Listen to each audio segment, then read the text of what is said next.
जम्मू कश्मीर विधानसभा के नतीजे स्पष्ट होते ही जम्मू कश्मीर नेशनल कॉन्फ्रेंस के अध्यक्ष फारूक अब्दुल्ला ने कहा कि उमर अब्दुल्ला ही जम्मू कश्मीर के नए मुख्यमंत्री होंगे। जम्मू कश्मीर के प्रमुख राजनीतिक परिवार से आने वाले 54 साल के उमर अब्दुल्ला दूसरी बार जम्मू कश्मीर के मुख्यमंत्री बनने जा रहे हैं।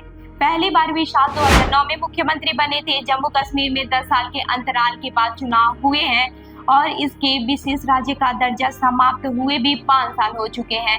जीत के बाद पत्रकारों से बात करते हुए उमर अब्दुल्ला ने कहा, 2018 के बाद एक लोकतांत्रिक सेटअप जम्मू कश्मीर का चार्ज लेगा।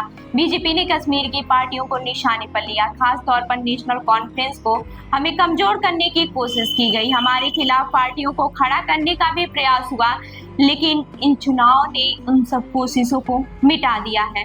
उमर अब्दुल्ला इस साल हुए लोकसभा चुनाव में बारामूला से उम्मीदवार थे, लेकिन वो उस समय तिहाड़ जेल से चुनाव लड़ रहे इंजीनियर रशीद से चुनाव हार गए थे।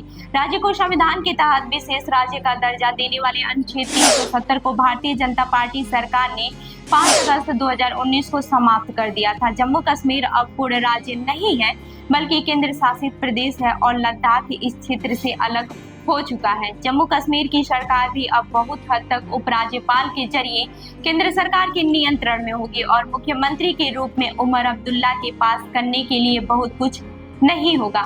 हालांकि विश्लेषक यह मान रहे हैं कि उमर अब्दुल्ला ये संदेश देने में कामयाब रहे हैं कि कश्मीर के लोग अब भी उन पर विश्वास कर रहे हैं।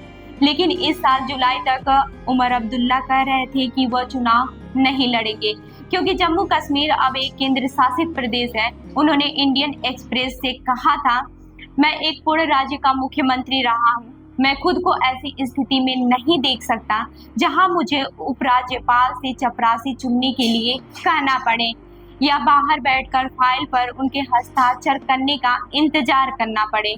अब बात करते हैं उमर अब्दुल्ला की जीत अहम क्यों। विश्लेषक मान रहे हैं कि राजनीतिक रूप से भले ही उमर अब्दुल्ला बहुत ताकतवर न रहे, लेकिन फिर भी प्रतीकात्मक रूप से उनकी पार्टी की ये जीत बहुत अहम है। अब केंद्र शासित प्रदेश के रूप में जम्मू कश्मीर में उपराज्यपाल का पद बहुत ताकतवर है। मुख्यमंत्री को उसके तहत ही काम करना होगा, लेकिन बावजूद इसके उमर अब्दुल्ला ये संदेश देने में तो कामयाब ही रहे हैं कि कश्मीर की जनता की पसंद वही है।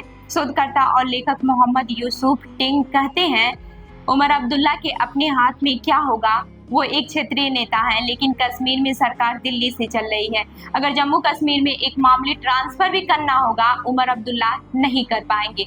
बावजूद इसके वो कश्मीर के लोगों के नेता है और यहाँ की जनता की उम्मीदों का बोझ उन पर ही होगा। चुनाव अभियान के दौरान जम्मू कश्मीर में नेशनल कॉन्फ्रेंस ने कई वादे किए थे। इसमें सबसे अहम वादा कश्मीर के लोगों के अधिकारों के लिए लड़ना और रोजगार के बेहतर मौके पैदा करना। पिछले 5 साल से उपराज्यपाल के दफ्तर से कश्मीर में प्रशासन चला रहे आम लोग ने अपने सत्ता से दूर महसूस किया था। शोधकर्ता मोहम्मद यूसुफ आगे कहते हैं, उमर अब्दुल्ला के सामने सबसे बड़ी चुनौती होगी कि वो लोगों को यह एहसास करा पाए कि वह अब सत्ता और शासन उनके करीब है।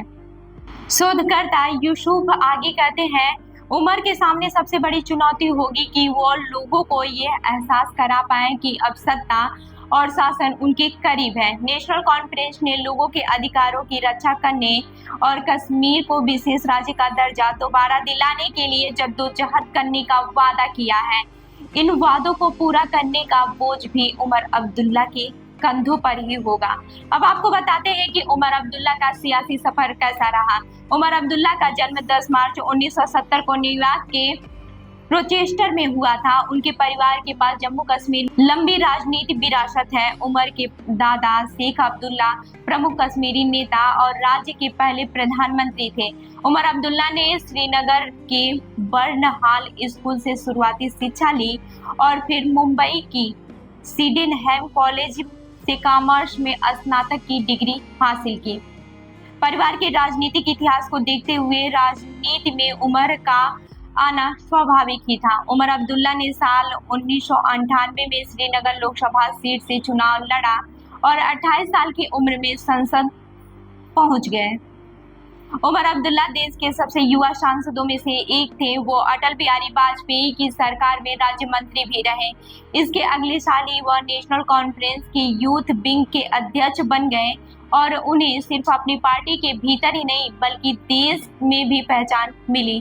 ठीक इसके 10 साल बाद साल 2009 में जब नेशनल कॉन्फ्रेंस की सरकार आई तब युवा उमर अब्दुल्ला मुख्यमंत्री बने। अपने पहले मुख्यमंत्री कार्यकाल के दौरान उमर अब्दुल्ला ने शिक्षा, ढांचागत विकास और स्वास्थ्य सेवाएं विकसित करने पर जोर दिया। उन्होंने कश्मीर में पर्यटन को बढ़ावा देने के लिए भी कदम उठाए।